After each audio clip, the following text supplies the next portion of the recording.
Next on our list is a company, Adcock Ingram. It's the second largest player in the South African market, although it's a far down second, I must tell you. It's held, of course, by Bidvest. There was a big scrap over the shareholding of this company. Bidvest won. They own 37% of it. The PIC, the government pension fund, basically owns another 15%. Market cap is only 9 billion rand. It's got no price to earnings ratio or dividend. That's because it's currently in a massive loss-making situation.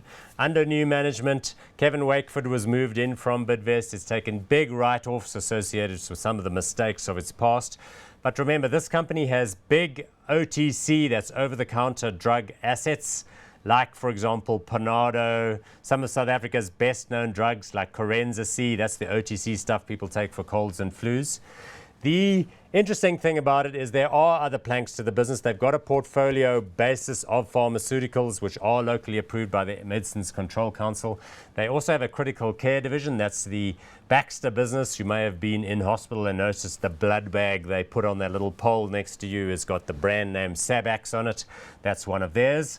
In addition, it is in turnaround mode as some interesting international assets. They bought their way into a business called Cosme in India. Like I said before, it is a very solid player, and its share price, let's have a look at that, looks horrible over 5 years. It looks horrible because that rush up to 70 was where they were fighting over who was going to get control of the business. Since then, the results have been horrendous. Of course, people are buying this one because they think that Brian Joffe is going to come and write them a check for big bucks to get bought out because they want to take the profits and take the company private. It's possible that may happen. It's also possible that after all of the kitchen sinking and the write-offs, that the forthcoming results are going to look better. That's much more likely. But remember, the guys at Bidvest and the PIC are not in this game in order to make you money for doing nothing. So you should be patient if it is that you expect in time there to be a buyout. Who knows? Maybe there won't be a buyout. Maybe they're just going to leave it at this level for a long, long time. Some of the other bits of the business, like the business that distributes critical and chronic medication, is also quite attractive. So yeah, here and there, I think overall the manufacturing facilities could probably be improved.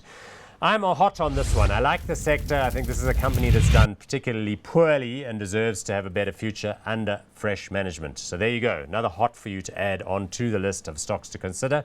Although not a high flyer, but more of a turnaround type story.